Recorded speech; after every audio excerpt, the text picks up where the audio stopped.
Greetings, one and all. This is the Real Soundcheck podcast. It's a Monday night, 9 p.m. here each and every Monday. You got us guys on the screen talking about things to do with live DJing, music, and much, much more. Saying good evening to the people in the chat as they roll in. The Diva Speaks, what's happening? Natasha0702, how you doing? Michi Boo, welcome. Mad Trini, how things going? We've got Laney J in the house as well. How you doing? And all those listening on YouTube and on Mixcloud as well, welcome to another session with myself, Dave Knight, and the brothers who are Friction Tech. We have Butch Cassidy and we have Grown Folks Grooves in the house this evening. We're going to send our salutes out also to Diesel and to DJ Croc, who can't be with us this evening for very, very poignant reasons, and we're mentioning that a little later on. We have a few things to discuss tonight, amongst which are things such as, do those in the care profession still care? We've got some parenting tips, and also the death and rise of R&B. So all that is to come on tonight's session, and I do hope you can stick around until the end, and also share the love, share the link in the socials. I'm saying good evening to Melissa Deans, welcome, how you doing? myalter.tv, you can send them there, or you can send the link on Twitch as well. Of course, we have the YouTube and the Mixcloud going at the same time. Gentlemen, how are we doing? Good. Not too bad, bro. Not too bad. Thumbs up, everyone. Seeing you, my brother. Thumbs up, guys. Wow. If you notice, one of our team members, casualties. Casualties, oh, casualties not of war, but casualties of the door. Casualties of door. Oh my god! I you lot exposed me. I was gonna say, yeah, man, she was a freak and she had the tightest. No, you lot killed it. Yeah, trap my thumb in the door. Oh man! And yeah, just had to quickly bandage it or sort it out. Give them the lip, man. Give them the lip. What, the sad lip? Like, yeah, I need sad some lip. help. Give him the sad lip. Sit there. Quivering. Butch Cassidy's in need some love in the chat to heal quickly. Yeah, who's gonna kiss it better? I need love. I've also got to say, Butch, I appreciate the fresh trim. Like I recognize. Oh, thank you. You know what? I actually went back to one of my old trims. I got the full Mohican. Okay, yeah, man. Yeah. You know? Sharp. Yeah, man. Trying. Just I wondering, remember has episode the one when Butch came on with the freshest trim, like the freshest. Fresh. It's fresh. Man. Thank you, UK Web Boy. Yes, Web good boys. evening, UK Web Boy. Big up Out to Web Miss boys. Naturally J, how you doing? So did this haircut cost more than, say, this time last year? Has that price gone up? Because No. It did go up after lockdown. That's why I said leave the back, just to the side. It would have been £5 more to cut the back off. Big £5, man. Yeah. You know what I mean? That's petrol money. £6 out the side. petrol money to get to the next petrol station. Serious. Oh dear. So your day didn't go according to what you would like it to go, Mr. Butch Cassidy. That and I don't know if I should say what else happened. Is it like PG? No, it's just an honest thing, right? Okay, I don't mind sharing it because we're here. You're my brothers. I can share this, and we're family. I had some Irish moss, right? You know the gel when it gets jelly, Irish moss. Yeah, I had it. What day are we on now? Monday.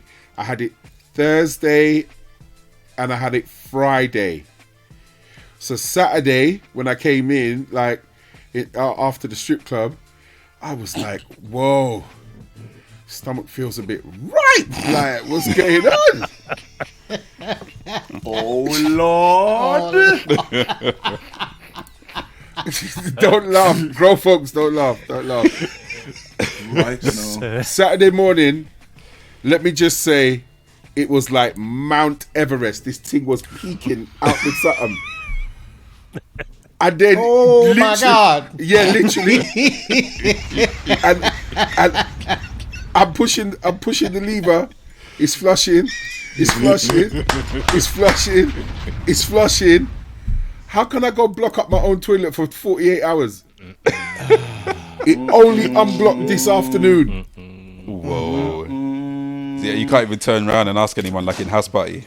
Yeah, Like, who brought my toilet? I can't. That Stephen King movie was it? Which one was it? It or Which one? When the It's with the clowns. there was one Stephen King movie where a guy he went and sat on the toilet and it was everywhere. Oh, see. So it was a scary movie. It was. No, it was a Stephen King movie. I think it may have been It or something like that. It was some. I can't remember that in it, but yeah, it was. It would. But I have to say, just as a tip, everyone's body's different and whatever. But the Irish moss gel, boy, Does the trick. I am telling you. See Shit how got real. the Shit get real. skin, bruv. I'm telling you, this thing cleared up everything I could think of. Reaches the parts other mosses can't reach. Yeah, Get me? this is what I'm saying. Things. So, The message says, "Oui, sir." man, clean out. Yes, lady. Yeah, it was it. It was in It. It was in it. Yeah. Oh, okay. Okay. Oh It was gosh. some kind of meteorite landed in something, and it's just something like that. I went to the toilet, and it was all over the walls. And, Same thing happened here, bro. yeah, same thing, exactly same thing. Clean out, now wash out. Yes, I am. I'm cleansing. This is the year I'm gonna find a wife. I've cleaned myself. I hurt myself, and in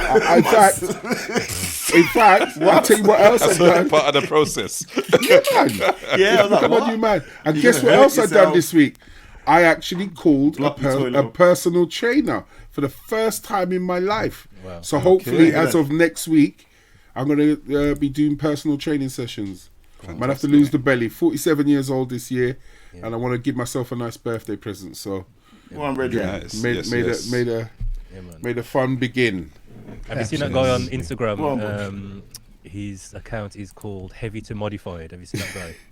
Heavy to Yeah, modify. yeah, I've seen no, him. I've seen Obese to Beast. Yeah. Yeah, I've seen that Similar- one. I can imagine Yeah. it's a similar thing. Yeah.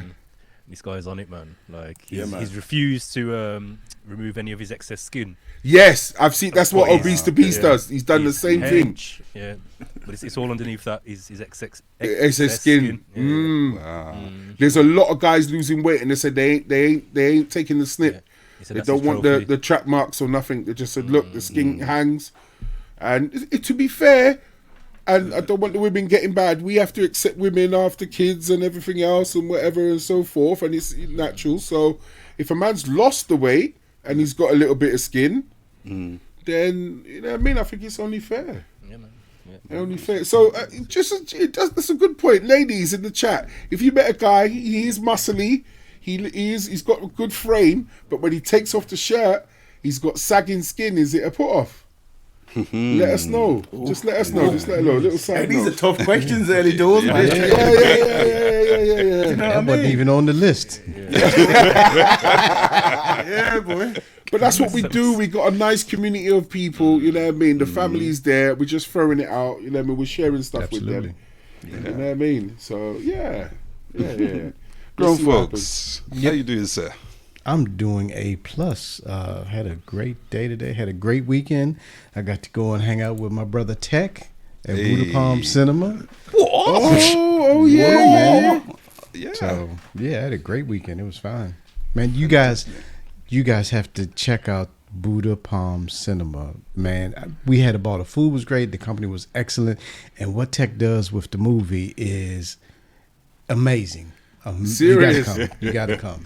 You really Thank gotta you, come. bro. Because I know Thank he you was for that. hinting that he soundtrack and music was. It's next level. It's Serious? It's like remastering and upgrading the movie. Oh, serious? Alrighty Yeah. then. Yeah. It's really dope. Thank you, my brother. I didn't even pay him, Didn't even pay him. That's love right there, man. That's love.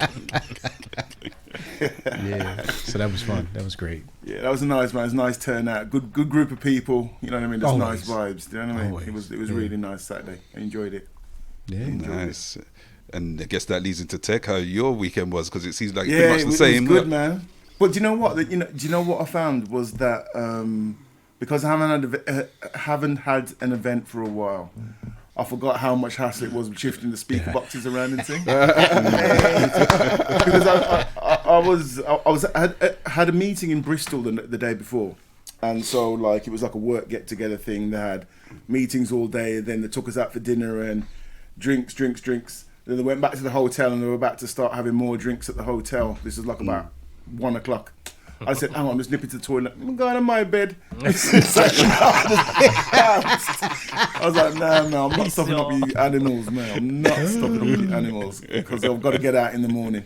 And then I ducked out in the morning, drove home, got back at a sensible time, got back about sort of midday, 1 o'clock, got something to eat and that, and then started preparing and getting my stuff set up to pack up the car and bring over to the event, you know what I mean? So it was just like lack of sleep and too much drink, and then did that all day, just carrying things. I was tired by Sunday come, but I was a happy tired. You know? Yeah. I mean, it was good.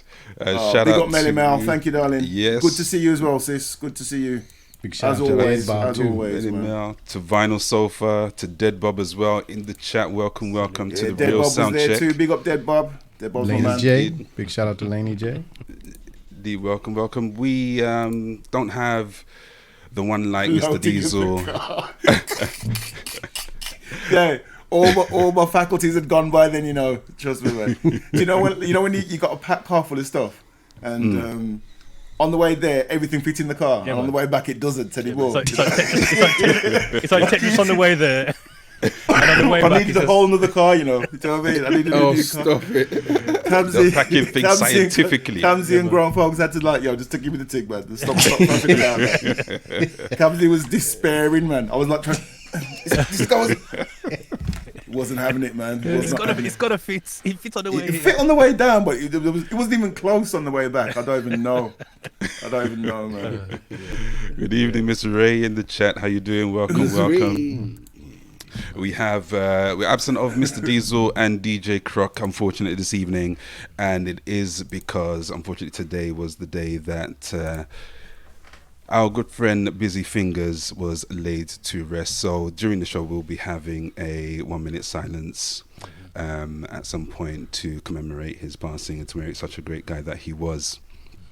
And still is in my hearts and minds of many of us. So we will have that minute silence later on in tonight's podcast. Mr. Friction, how are you, sir? I'm here, man. I'm here. Give thanks. I wasn't here last week. And, Yes, indeed. I'll be sharing more details in the first segment we're going to cover in the show. But yeah, man, it's good to be back. Good to be here. I'm grateful for, the fact that we can be here. I can decompress, as Tech says. I got my brothers to share with, but it's been a challenging week, man. It's been a challenging week, definitely.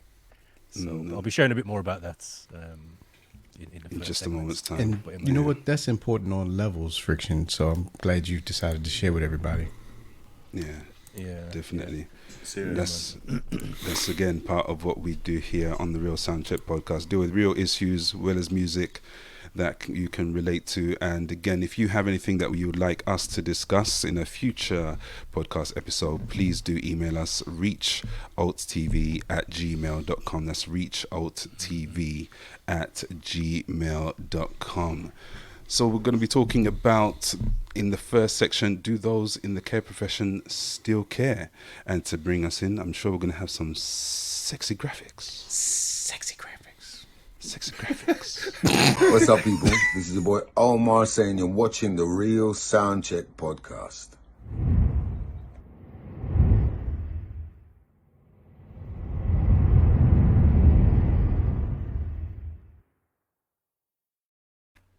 Those I would say listening that was on sexy Spotify. Oh, you want to come again? No, I was just saying that I think that was sexy Okay. enough, that them graphics was Oh, that all was right it. Yeah, still. yeah, yeah. Oh yeah, for Yeah, sure. yeah. It was up. It was up. Right, we're getting straight into it then. Yeah, man. Let's Yeah, man. go. Yeah, man. All right. So you asked how my week was. My week was. It was a journey. It was a journey.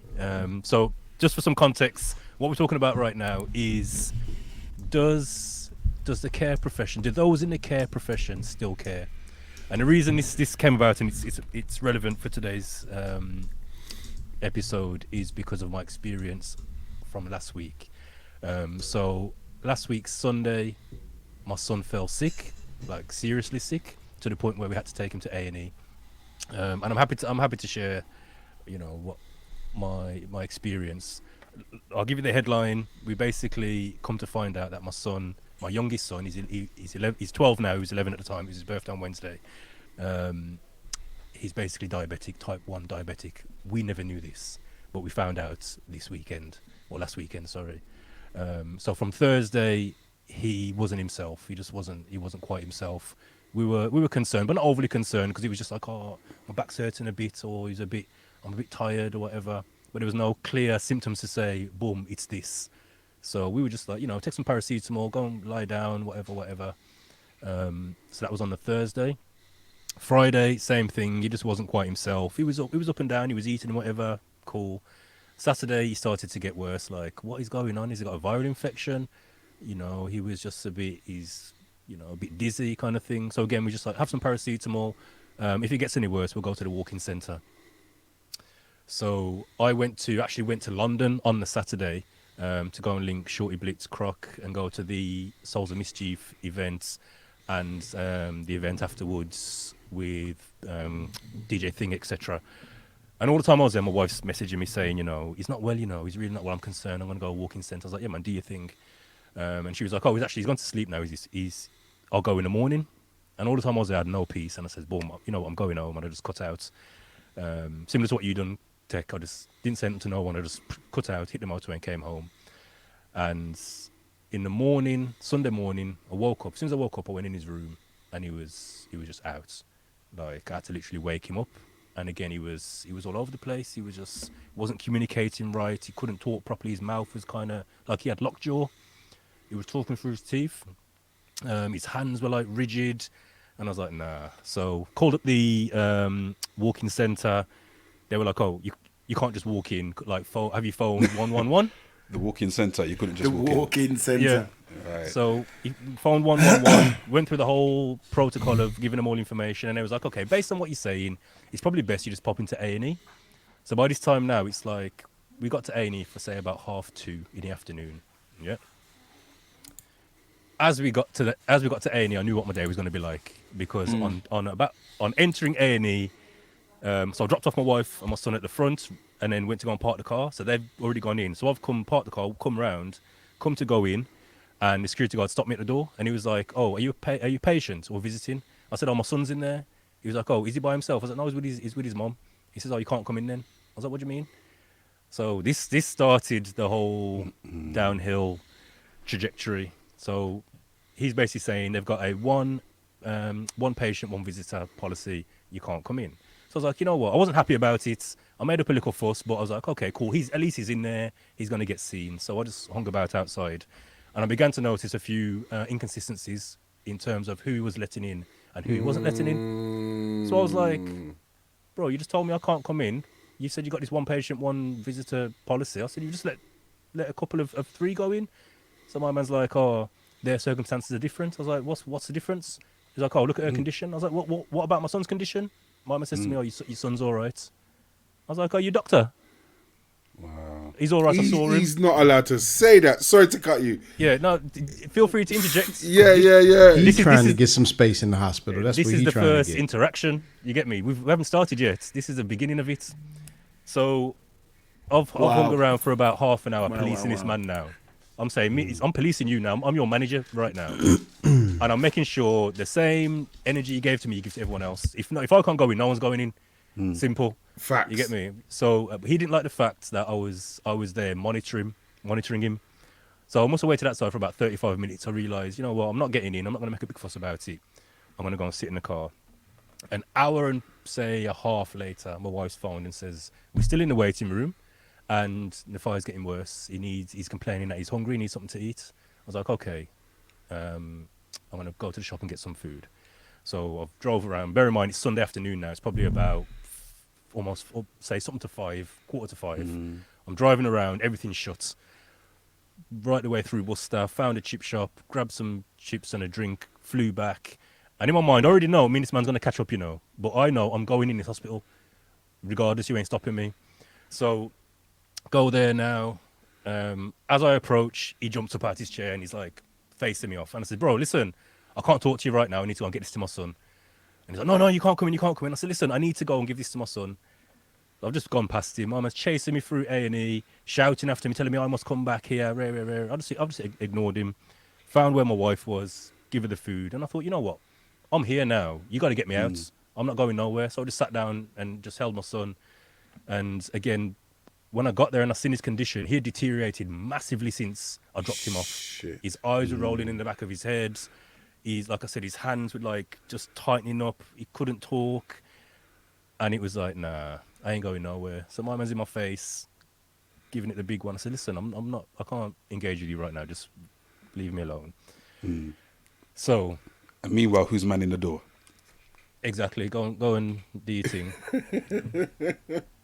Moving forward, 3 hours now we've been waiting. My son is in my arms, almost like in a coma state.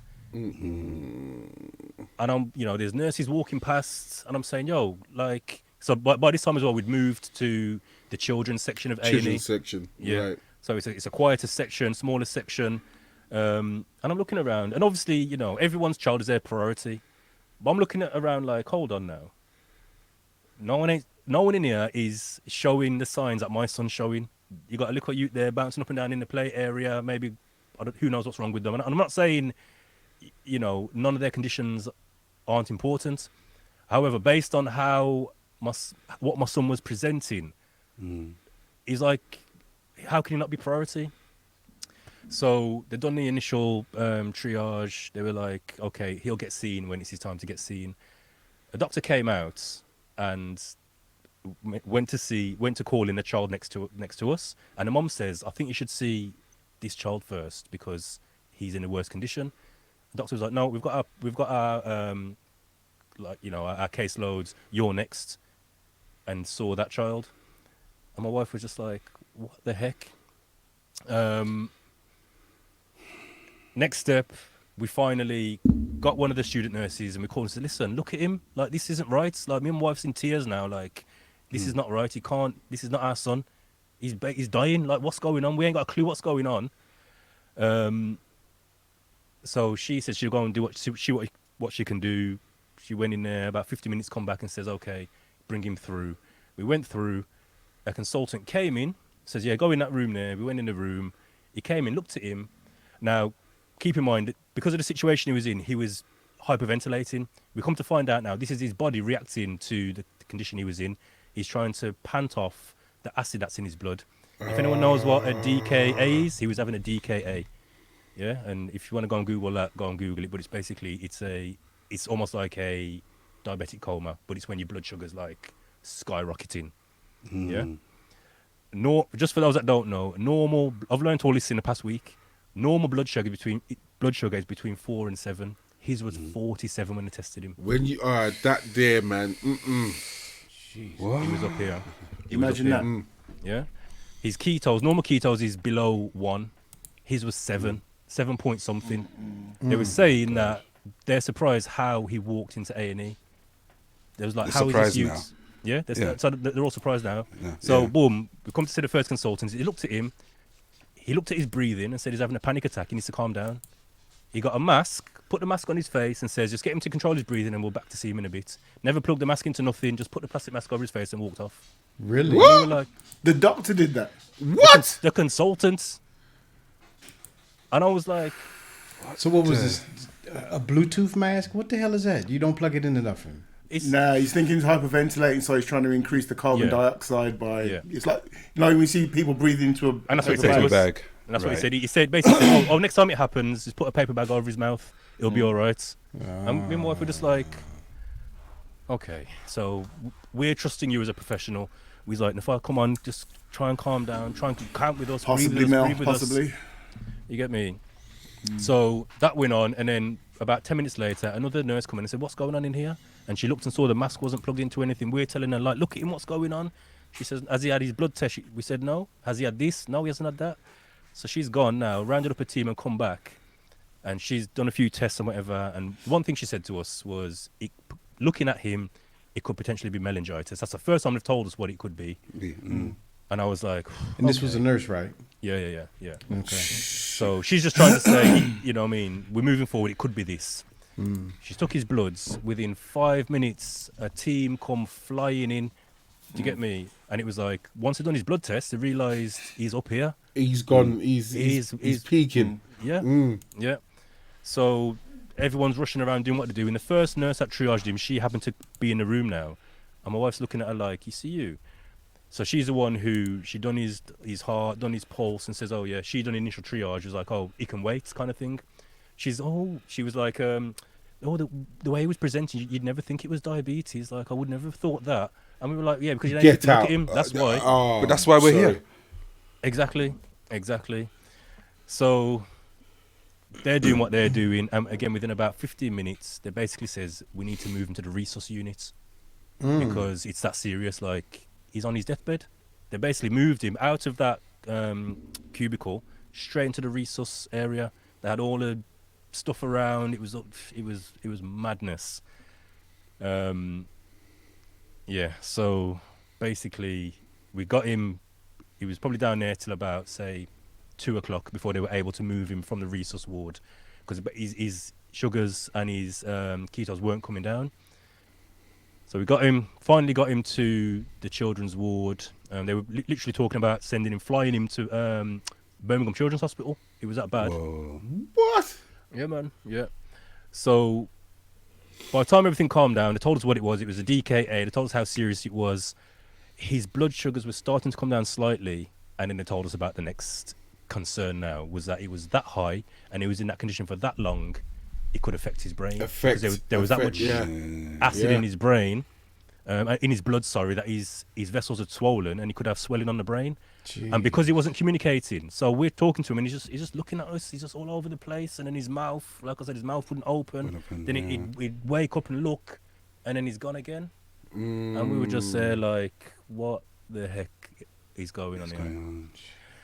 So, you know, glory to God, he's still with us. He's fully recovered. You know what I mean? He luckily didn't have to spend all of his birthday in hospital because his birthday was on the Wednesday. They let him out Wednesday night.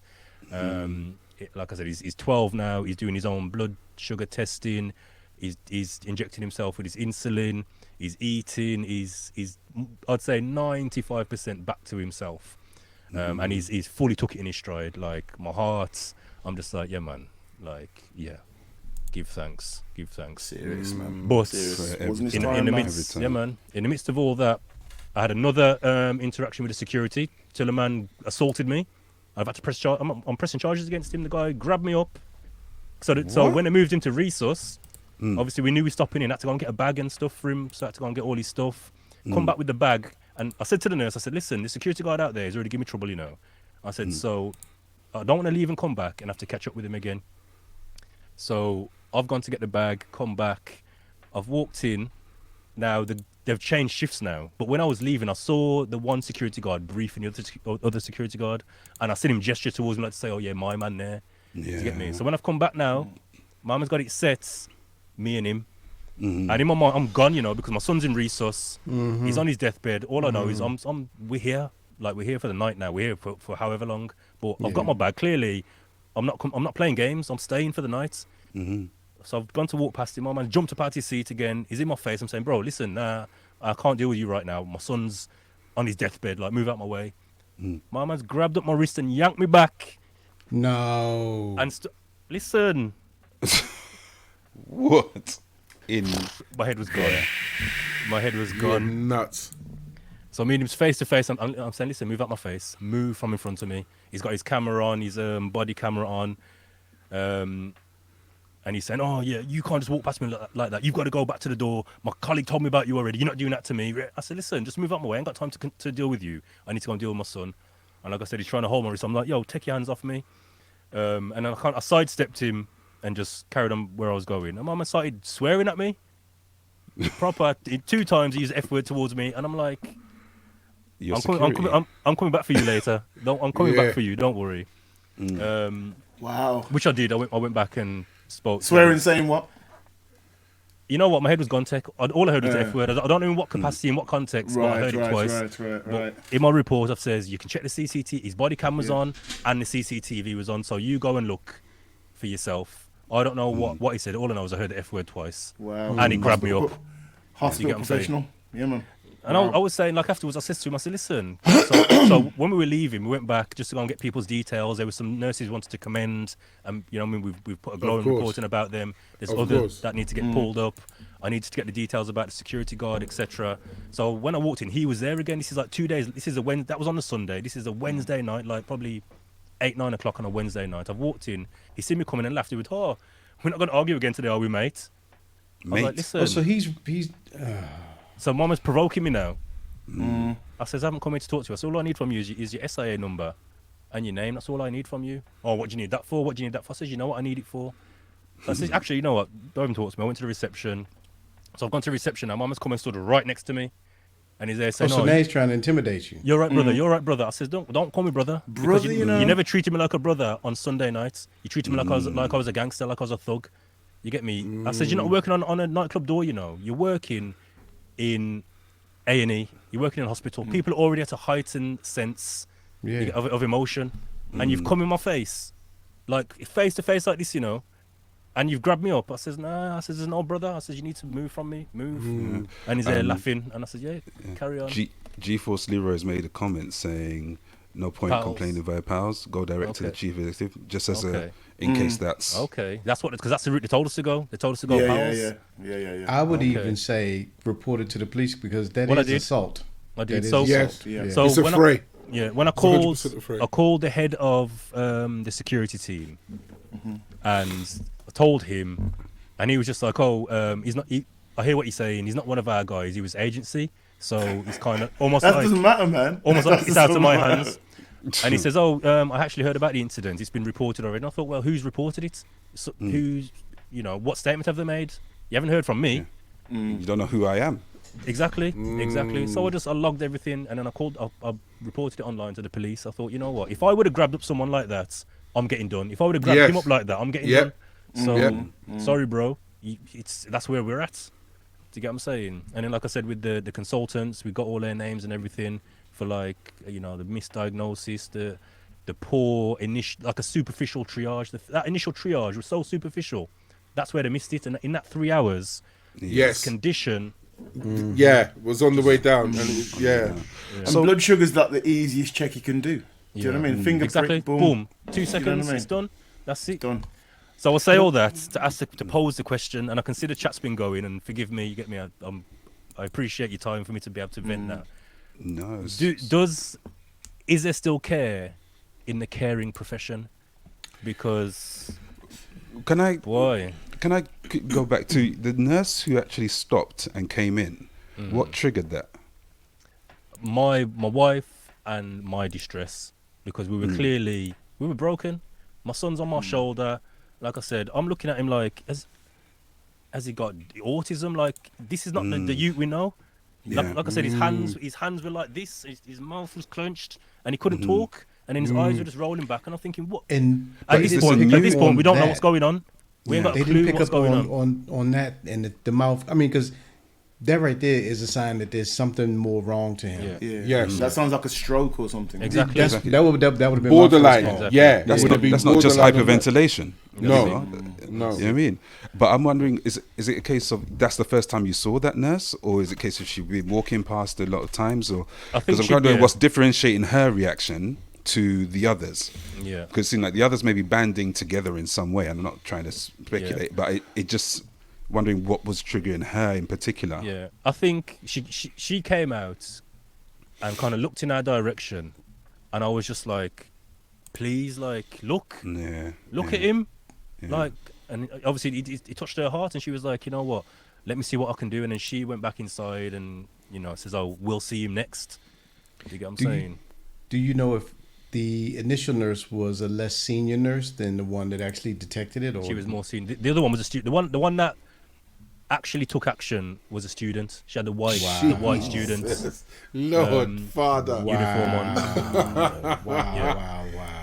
Wow. So the woman that said who would have known it was diabetes, you couldn't tell, was the senior nurse. She wasn't a senior one, but she was more senior. She was Then the one that spotted came in and made the effort. Yeah. Yeah. Jeez, boy. Yeah, man. Sorry, man. You know what? I have to commend you because remember, I think a couple episodes ago, you lot were talking about counting to 10, and I think you knew your focus was your boy, and you counted to 10 and kept him focused. I am a lesser man. Because if that man one touch me, that's it. I'm gone. And then you're the bad guy. Yeah, and then I'm the bad guy. You know what I mean? You're the bad guy. Yeah, that's it. And that's what I thought. I thought, you know what? My son needs me now. And yes. Me? If it doesn't make sense, me and this man fight in this place because I can't win. I'm not gonna win. No, you're not. Do you know what I'm saying? I could fight him, but I'm not gonna win this. I'm not gonna win this battle. It's gonna go bad for me.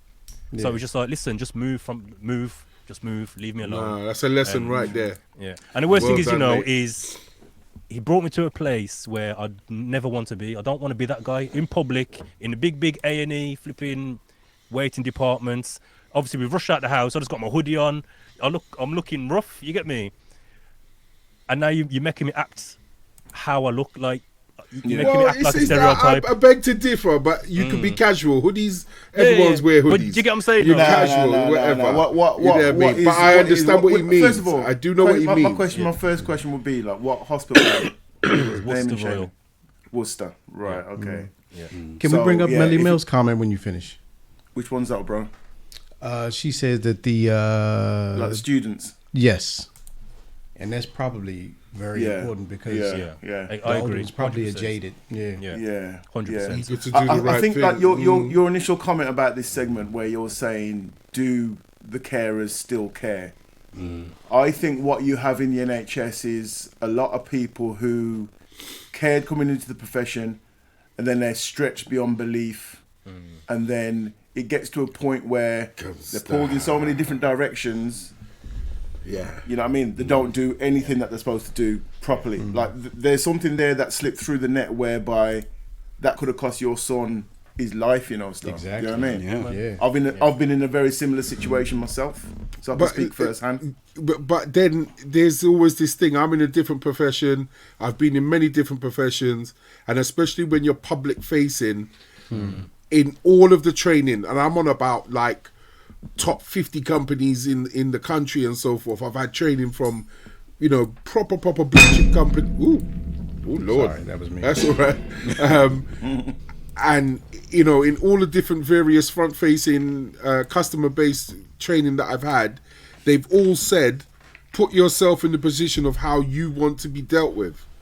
So to me, why does that stop? Do you get what I'm saying? It obviously shouldn't, mate. It shouldn't Right. stop.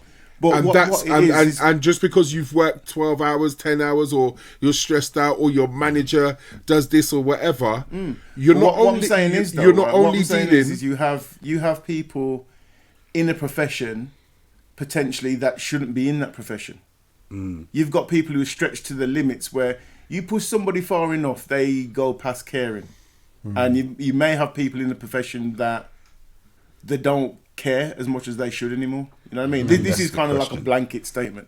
No, And it's I probably fully something that understand you what can. you're saying. It's probably something that you can attach to a lot of different, like, sort of public Professions. services Yeah, and professions. yeah, Do you know what I mean? yeah. But obviously, in the health service, it's something that it's health. It's someone's life you're dealing with, more man. critical, You know what I mean? And that's the My point. experience, That my is the experience of point. this, right, was 2003.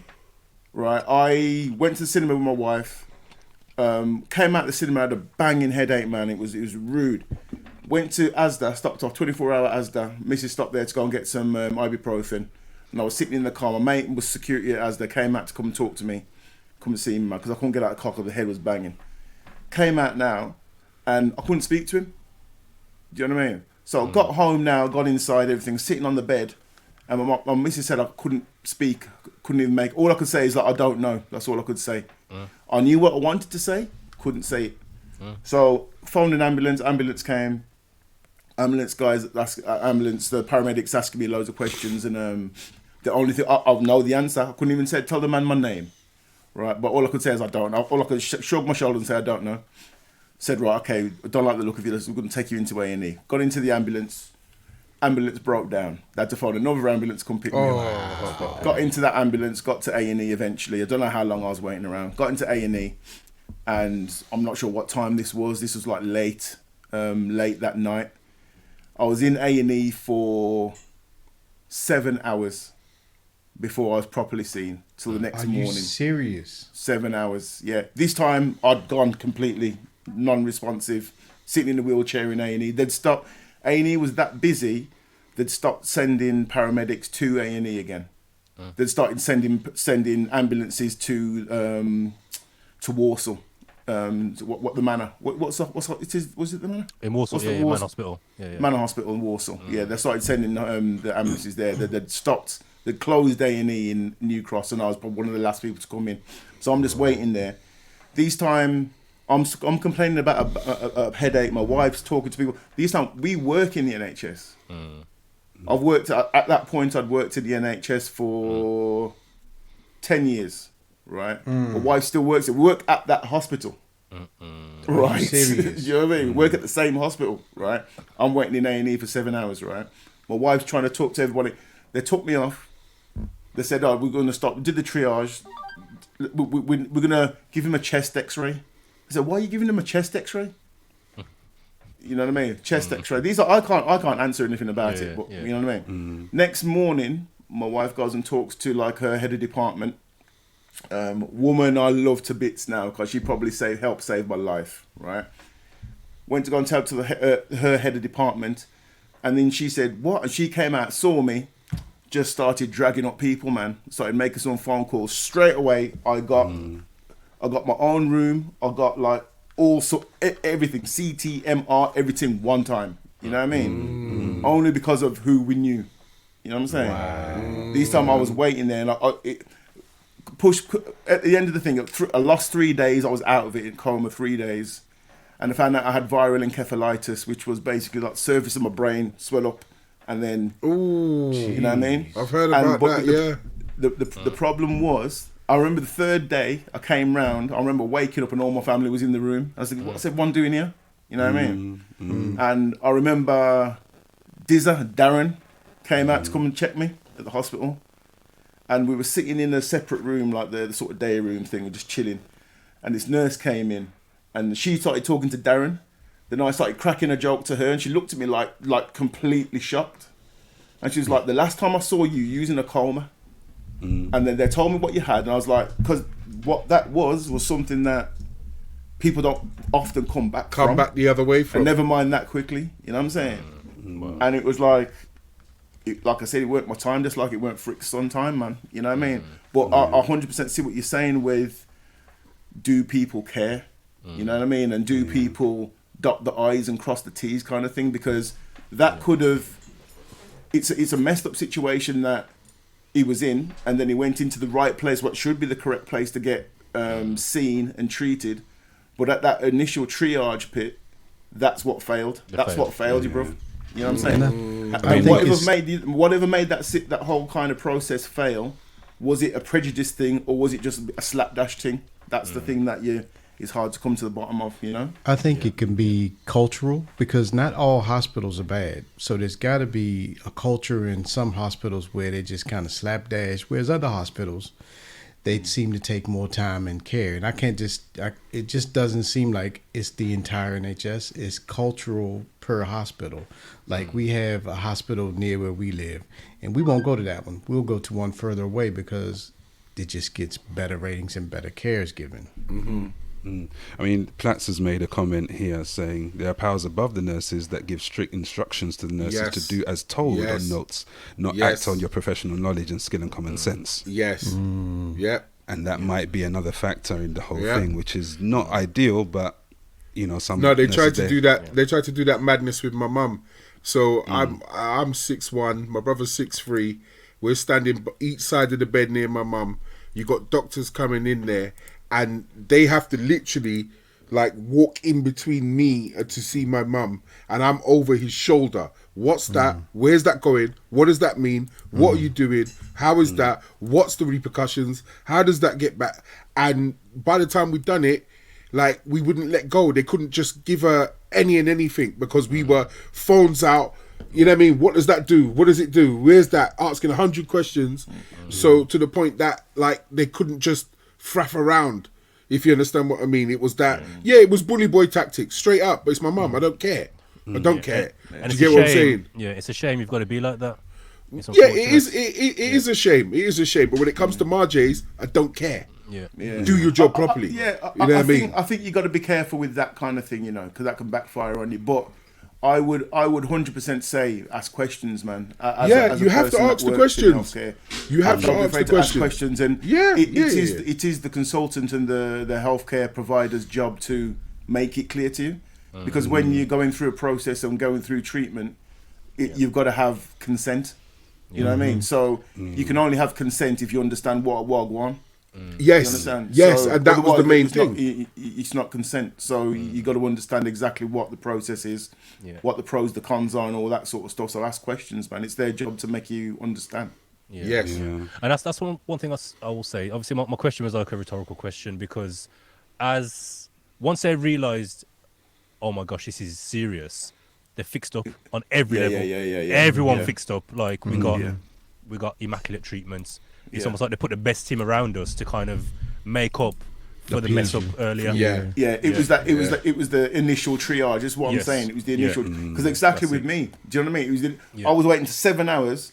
That all of a sudden it was like when they checked. Oh shit! Anything you need. Action stations. Everything threw everything at it. You know. But it was that initial triage, and that's what I'm saying. Is it like I'm stretched and slapdash? I've seen this before, man. Yeah, man. You know what I mean? All that sort of thing. UK Web Boy saying we're losing the good people. So again, the burnout thing, you know, what's going to be the solution to it? What's going to be the situation whereby you get the A team coming around you as soon as you come in?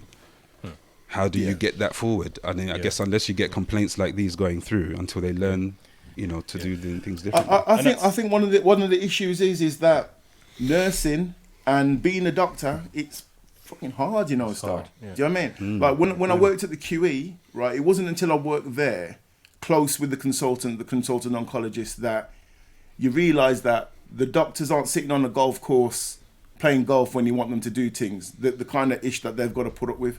Like people who have like a morning clinic from 9 o'clock and they're not finished the morning clinic till 3 o'clock. Then they start the afternoon clinic and that don't finish till 8. And then in the morning they're getting 5 death threats because they've told someone that they've got cancer, and they didn't give them the cancer, they just told them. You know what I mean? It's kind of like that. It's just stress, man. You know what I mean? And for especially for the nurses, for care workers in care homes, these are stressful jobs, and these are like vital jobs that aren't paid very well, and people are being put through and having to deal with these stressful situations all the time and not being paid well, being stretched in all different directions. It's gonna snap, man. You know what I mean? When they're looking at giving people pay rises, man, you know what I mean? You got to pay these people well to deal with it, man, and do a good job. You know? 100%. It's true. No, thanks for sharing, guys. Yeah, man. Thanks for sharing that. You know, I know it might not be over, but thank you for sharing. That's tragic. I think someone mentioned about complaining. You know, we didn't want to complain, but when we thought about it, thought, no, it's not a complaint. It's feedback. You know, when you walk around the wards, you see on the walls, you know, we want to hear from you. You see little bits of feedback, and we thought they need to know this because this is going to save another child's life. Yeah, you know, what I mean, if we don't share this, you know, thoroughly, and even like the security, you know, like someone mentioned, he could have got chopped up. I was thinking to myself, like, certain time of night, I could have gone about my business and come back and done him something. And in my mind, it's like, that's where my head was. My head was like, yo, you know, when you're sitting down, you're reflecting. My head, I was just like, this, how dare he? Like, my son's on his deathbed, and you're going to come in my face, you're going to grab me up. If I was a madman, I could have gone and done something to him. Because I know exactly where he is. But he's pushed me to that point. Do you get what I'm saying? The security guard one, that's just just Yeah. off key, man. So we You just know what I thought, mean? you know what? My man's getting power pissed and just doing Yeah, some man. different ish, man. Yeah, You know what I mean? yeah. He needs So to that's it. We thought the right fix thing up. to do is to complain and give them that feedback and be very Oh thorough yeah, with it. yeah. Yeah, Yeah. we're not trying to be like moaners. It's like, yo, this is a No. situation. This needs fixing. No, 100%. 100%. Yeah. no. You can't Man. want the community help and you want a round of applause and all of them things there, and there's certain chinks in your armor and certain things that are going and people's lives that are slipping through your thing. That even both stories, just 7 hours for you, nearly 4.5 hours for you. That's crucial timing. And that's what I know. The bully boy tactic don't work everywhere, but it just keeps me on point, and it's the only way I know. You know what I mean? It makes me stay vigilant. You know what I mean? To stay right. Are you doing that? Even when I went in with chest pains last year, I went in with chest pains, and I sat down there and I thought, right, don't go at these people. Let me just stay calm, keep quiet. But again, it was about 9.5 hours.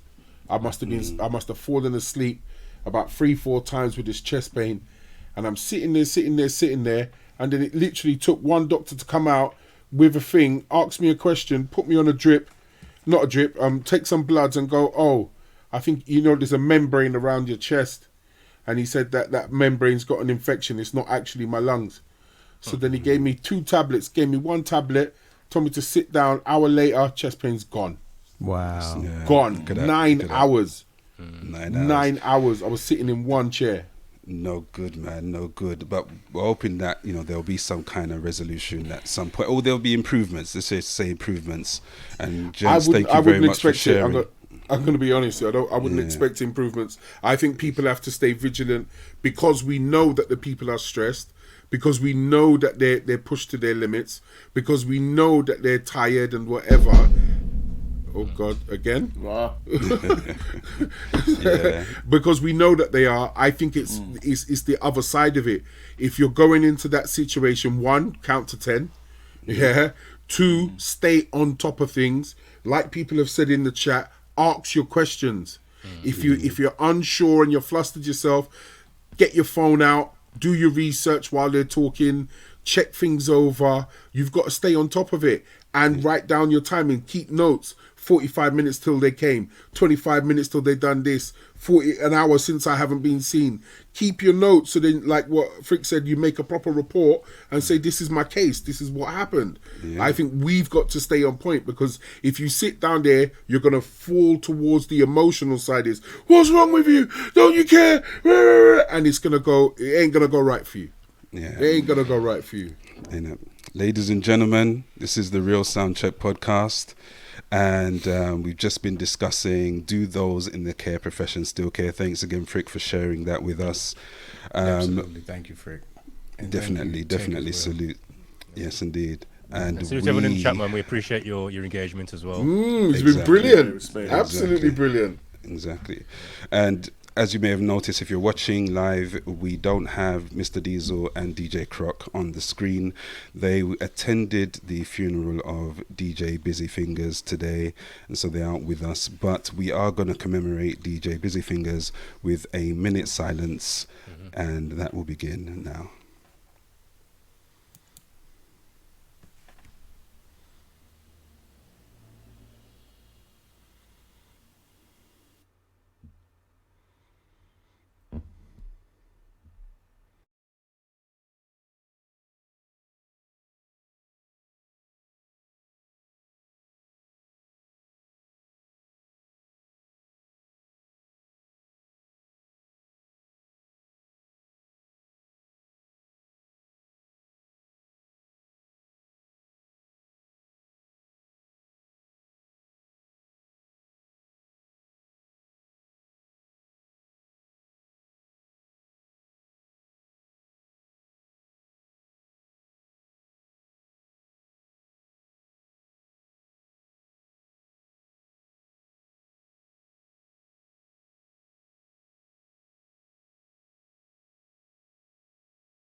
Thank you all in the chat.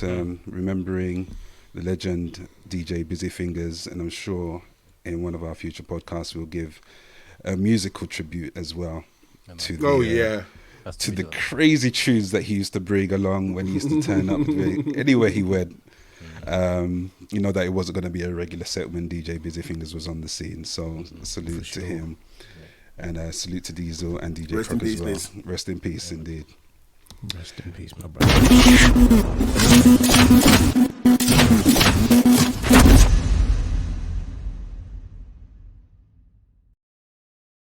All right, welcome That's back. that's the sexy one. Be like, I like that one there. That one there, nice. All right, guys, welcome back. So our next topic, we're going to talk about parenting tips. Now, as you know, children don't come with manuals, and I'll testify to this, that when we had our first child, we hadn't a clue about what to do. The second child was kind of like, I hope you make it. Anyway, what we want to do is we want to have...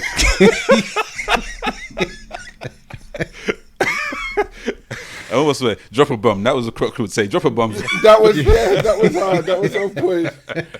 I got no bombs ready. Sorry. So anyway, what we want to do is we want to talk about your all-time great parenting tips. And you don't have to be a parent to give a parenting tip. It's kind of logical. You can look at a child. If a child's doing something wrong and you kind of got an idea of what may help them get along better, you give a little bit of advice.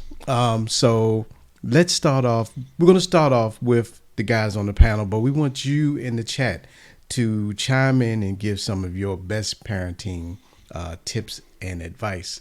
I'm not going to start off with this because it's just not fair for me to start off. But let's start off. Why is it not fair? Why is it not fair that you got to start? What? Fair. I already done started off telling you that the second child, hope you make it. So that's the level of parenting I'm doing, okay? Oh, okay. But I want to start off with my brother Friction. Start at the top left. Okay.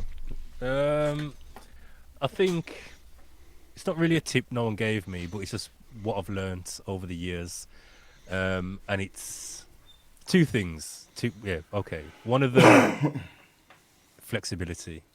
You have to be flexible. When I was younger, in my mind, it was like, yo, when I have my kids, this is what I'm on. This is how it's going down. Do you get me? And once I got my children, it was like, okay, yeah, that's out the window. Like that was a pipe dream. Forget that. And then the other one is the lie they tell you is, oh, no worry, it gets easier as they get older. You're too damn lie. It gets way more complicated. When they're younger, it is what it is. Like, yeah, he's a toddler. He's gonna mash up that. It's expected that's gonna happen. He's gonna spill that. When they're 16, 17, 18, you're like, yo, this is Uncharted territory. This is some different level of parenting. Like, I mean, I'm fortunate I've got a youth work background, so I can engage. You get me? I can talk to my children a certain way, and we can engage with a good relationship. But that's a lie. It does not get easier as they get older. Far from it. It gets more complex. It does. My twins are fed. Feds in the mix. Lord. Miss Ray. Oh dear. Wow. Oh, Lord. That's harsh, man. Harsh, but I love Wow. it. Miss Mochique wants to give away her 2-year-old. 22-year-old. I think that ship has sailed. That's yours now, mate. That receipt's done. You know what I mean? Done. Not even Argos Done. will have that back now. It's done. I like that from Vinyl Sofa. Yeah. Little children, little problems. Big children, big problems. That's 100% facts. 100%. I'm claiming that. Yeah, man. Now, I did have one tip, and it wasn't a parenting tip, and this came from my mother-in-law says it quite a bit. You shouldn't have more children than you have hands. Not fingers, hands. Wow. Yeah, man. Wow. Wow. That's what's up. Okay. Hey, trust Okay. me. That I got 2 hands and I got 2 kids, and I was just about able to Same here, manage. mate. I used to have 2. The 2 turned into 4. See, that's when you should have been tying your hands behind your back. Yeah, man. Yeah, man. I think that was a problem. Go for I was gonna say, you sure that wasn't one of the reasons he got to free? Do me, baby. Same handcuffs, man. Oh boy. I'm gonna skip over to the right side of the screen and talk to my man Tech and see if he's got any parenting tips. Yeah, I think similar to Friction, where Friction said that, you know what I mean, you've got all these grandiose ideas in your head beforehand of how things are going to go on. Mm-hmm. And yeah, I think flexibility is definitely a function that parents have to be able to adopt. I think as well is patience is another one, definitely. Mm-hmm. And also, I think it's important to be a parent before being a friend if you actually want peace. You know what I'm saying? Because if you become a friend before you become a figure of authority, that's when liberties get taken. Mm-hmm. Yep, I'd agree with all of that. 1,000%. That's what I would say. Yeah, 1,000%. Yeah, I would also say that I've got 2 daughters, and I think it's important to get a shotgun. Let them have freedom and let kids. Pardon. It's important to get a shotgun. A shotgun. Well, you take it, make joke, innit? All right. I make sure my girls know that. Do you know what I mean? They make their own mistakes, but that I try to make sure that the mistakes that they make, they can bounce back from. You understand? Mm-hmm. But they know that they just have to say the word, and someone's over Cannock Chase buried deep. You understand?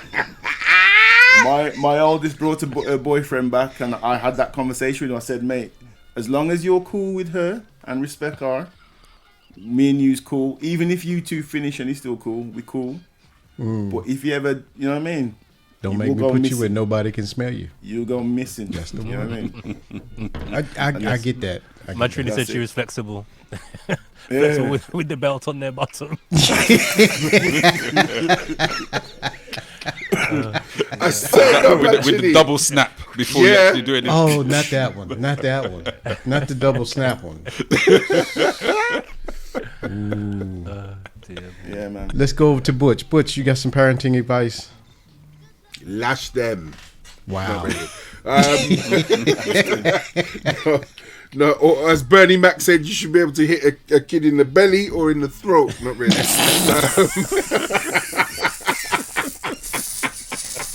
Those are free hit zones.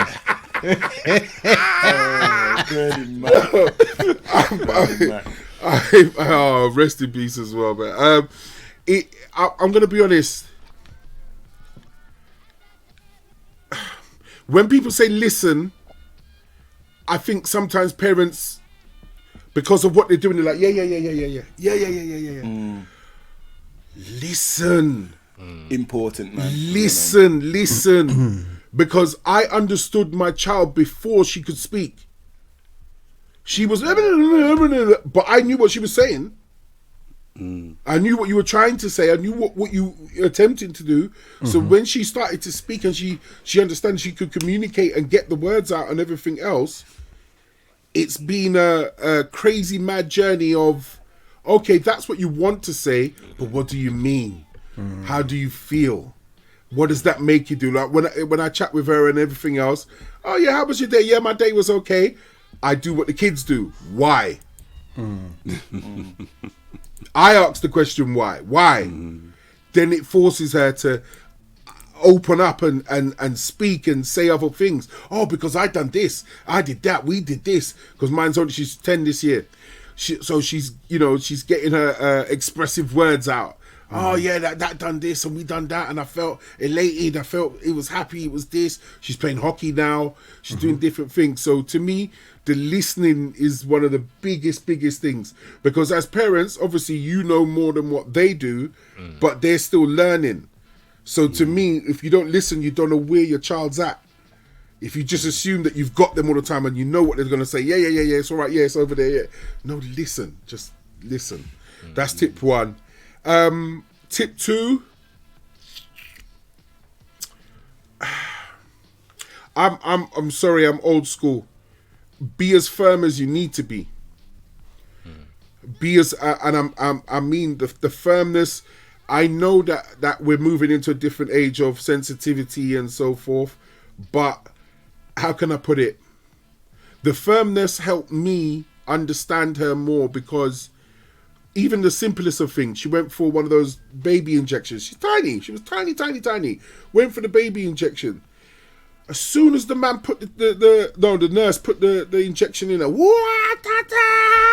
she was screaming down the place. We came out into the foyer. I just sat down and looked at her and I said, okay, you can stop. She just looked over with the bottom lip, looked at me. And then she stopped. She calmed down. She relaxed. But I was stern in it, like, all right, you've cried, you've had it. It's an injection, but. And sometimes the firmness brings that security to them, like, oh, daddy's here, he's got me, like, I'm fine, he's here, whatever. But that's how I see it. But then it's translated in other different things. Like, again, she was playing hockey the other day, and I don't mind sharing this. She was playing hockey the other day, and she could hear my voice. She got a little bit upset because she thought she was letting me down. Do you get what I'm saying? But she wasn't listening to what I was saying. She just heard my voice. I was telling her to get in there, like, get the tackles in. Come on, let's win. But she heard my voice and got a little bit upset because the team was losing, and she felt like she was letting me down. You down. Mm-hmm. Yeah. So I had to pull her aside, and I said to her, no, I was encouraging you to keep going. I said to her, what did you do wrong? She goes, nothing. I said, exactly. You done nothing wrong. I was trying to tell you to go in, get some more tackles, keep going. So, yeah, the firmness can come across wrong, but as long as you take time to explain where you come from and have that little bit as well, I don't know, that's just me. I think it's that you can't be goo goo gaga, softy, la la la la, butterflies and unicorns all the time. There needs to be that thing, especially from a man's point of view. They need to see it and feel it and understand it as well. So, you know what I mean? So that's just me. Be Appreciate firm it. and listen. Dave Knight, my brother, I want to hear this cool parenting tip, because I know you got some gold over there, Dave. Me? I am the childless one in the group. And that's why I know you would have some gold, because sometimes it's easier to see a situation from being outside of it. Well, what I picked up from various places, and also to reiterate what Tech was saying, I've heard that being firm to start with needs to be in place, because you can't let it be your softy and then suddenly try to enforce the boundaries and everything. So it's almost like keep that tight grip and then let go gently, and then it's like almost like I appreciate, oh, daddy let me do this, or mommy let me do that, yay. But again, I guess it depends on your partnership as well, because do you find that you've got one who's the stern one and one who's the favorite one? Good cop, bad cop. Good cop, yeah. Does that happen in your dynamics? We switch roles. Me and my wife switch roles. Good. Depending on which child it is. Which child you using? 100%. Yeah. Yes. I know Bigger G made a comment. He said, it's interesting how you parent each child differently. Like there's a level of You're supposed to. consistency, Sorry. but you know how to deal with certain. You know what I mean? Certain of them are more sensitive. Certain of them need the direct approach. Others, you got to sort of work to get to a place where you can talk to them. You get what I'm saying? Yeah. You definitely, you kind of begin to understand your children. Like, I know what's going on here. I know how to address this. And then one may not be necessarily a tip as such, but it's something that was kind of said to me, is that in terms of lying, little children like to sort of circumvent things and whatnot. It was a case of, don't lie to me. Otherwise, if the police come, then I can't say that you are telling the truth. And that kind of like, oh, okay. So that kind of got me on the straight and narrow. I can't give you an alibi if you lie to I can't, exactly. Exactly. He If would the never police lie to come, me because he has. there you go. If the police come, I can't tell them, no, he won't do that. He won't do that. So that was one of the other things. And then something, it's like a little twist on something, because I was asked to save. Like, you have to save. And while that's a good thing, I wasn't actually given like an anchor for it. So for me, I would probably turn around to my children and just ask the question, how are you going to buy X? how are you going to buy a wife? Yes. How are you going to buy your first house? Yes. How are Targets. you going to, and then that exactly, and then that'll be like, okay, well, that triggers another form of thought processing, and there's that age-old adage apparently, which is where you try not to say you can't do something, but you ask, how can you do that something? Because if you say you can't, that shuts down the brain's activation modules and whatnot. Exactly right. But you say, how can you? Then the mind starts to explore the possibilities of what can be brought into existence in that sense. And I'd probably... Sorry, in relation to what? Like, when you almost say anything. As in, like, don't say I can't do this, I can't do that. So for the child. You're encouraging... Oh, I get you. Okay, Yeah. yeah. So it's you saying... Instead of saying to the child, if they say, you know, can we do this? You're like, oh, sorry, we can't do it, because you say to them, okay, how do you think that can happen? Kind of thing. Yeah, so Okay. it works both ways as well, which you've just kind of brought up. So it's a case of you don't say we can't do it just because. Yeah. It's like, okay, how can we do that if X, Y, Z? Or how is that going to actually get them thinking about the reasons why instead of just a straight no? Yeah. And then from the perspective of the child, in terms of them believing in themselves and doing better, it's the case of don't say you can't do X, Y, Z. Ask yourself how you can do X, Y, Z. So I can't jump that high. How can you jump that high? Yeah. How do you learn to do that? There's ways to do it. Yeah. See, I told you, gold. Yeah, man. Yo, do you know what the joke is though? Like when you look at the comments that people have said here about listening and tolerance and patience, and my man saying, right, okay, don't just say no. Just say, okay, how can we do that then? I mean, how's that going to work? You know what I mean? We didn't get none of that when I was. I didn't get Patience. Wallace. No. but my mum was amazing. My mum was amazing, but there wasn't any kind of discussion around or something. That's how just it was. That's what she said it was. That's what it was. Do you know what I mean? There wasn't a discussion about anything like that with my mum. But there was discussion, and it was a look. It was what? Sorry. There was discussion. It was just a look. The look. Yeah. It That was a the look. discussion. Discussion was finished. Yeah, discussion was done. Yeah. You know what I would say as mastered well. The most important thing that my mum did. I'm not sure if I've got this, but I think I have, because my daughters are amazing. Do you know what I mean? I love them to bits, because is that the worst thing I could do was upset my mum or make my mum feel that I brought shame upon her. You know what I mean? That was the worst thing. I wasn't afraid of like getting her kicking out a road or police or like. Bring police to the house. Yeah, that's the worst thing. Are you mad? Worst. Mad. I'd rather Mad. spend 2 nights in a cell and tell my mum I stepped I'd on my rather brother's get yard. kicked than up police come left to or my house. roadside. You better not Why have did Miss you Brown keep come it down the left or street and say, "This is what I saw your son doing." Yeah. Oh, that'd be the worst thing ever. I'd man. rather walk through hell with a pair of gasoline drawers on. Worst thing, man. Jeez. Worst thing ever, mate. Worst thing. You know better what I mean? believe it. Yeah. Yeah. I So mean, I look at- my girls haven't. You know what I mean? They're not really going out and doing any foolishness. So they never got. They've never really got into the sort of things that we used to get into over Farndale or going to Greens growing up. You know what I mean? Because kids just don't do what we used to do. Go out to the street and run road and all them kind of things much nowadays. No. You know what I mean? No. Do you know what I mean? But you know, they're just, you know, that was one thing that my mum seemed to do. There's like an unwritten thing that she kind of channel some energy into me to think, you know what I mean, the worst thing I could possibly do is upset this woman here. Do you know what I mean? And make her feel bad about something I've done. You know what I mean? And made me appreciate the stuff that she did get me, because I saw how hard she worked. I remember, I'll share one story with you, man, and I'll shut up. There was one when I was going to school. I went to grammar in Wolves, right? So there's people moneyed all around me, and I'm from Reens. I got a free place, mate. I'm from Reens, right? I've got no money. Do you know what I mean? I got to have the bus pass to get to school. Do you know what I mean? So I remember back in the day when ski jackets were a thing. Do you remember the Red House in Wolves? Yeah. You know what I mean? Campari ski jacket. Campari. Don't lie, brother. Tan, grey, blue trim. Mate, I was flossing it, mate. So I was wearing it to school now, right? And I think the weather was bad outside, so I was in the form room just eating my lunch.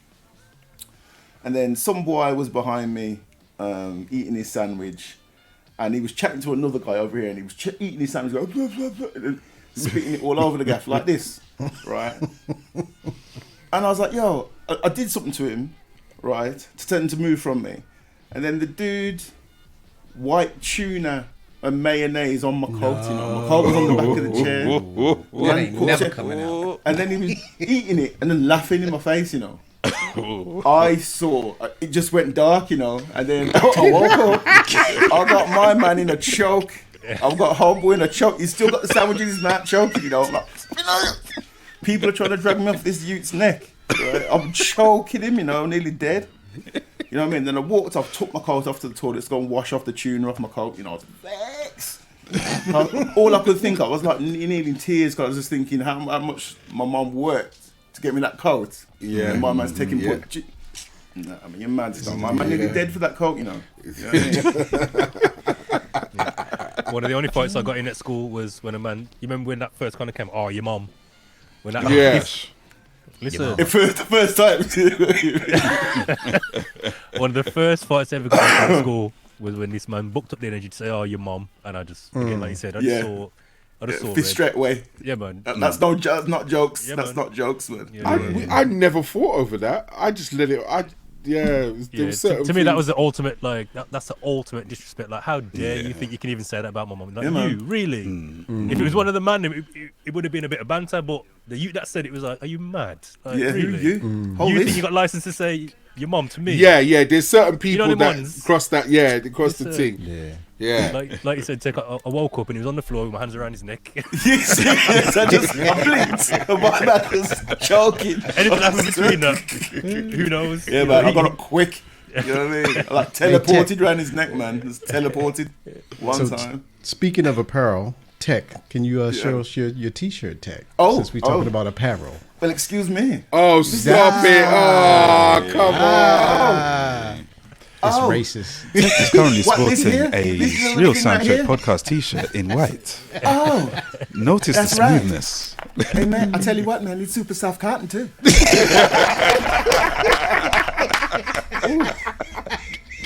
Yeah, man, it's Yeah. super soft. You know what I mean? Y'all are funny. Yo, big up to grown folks to bring and blessing the boy. You know what I'm saying? Oh, it feel good. Yeah. So for me, parenting, it kind of comes situational. And what do I mean by that? So if I look at one tip I would give new parents, don't talk to your child, well, goo goo gaga, ba ba Nah, ba ba. nah, Nah, man. none of Use that. your words. Use your words. Yeah, man. Don't Yeah, don't talk to them on that fool level. around with that. As they get older, some of the things that I found were just profound. And you know, when you're in kindergarten, they teach you everything you need to know about being a good person. Treat people the way you want to be treated. Share your toys. You know, and just be a generally nice person.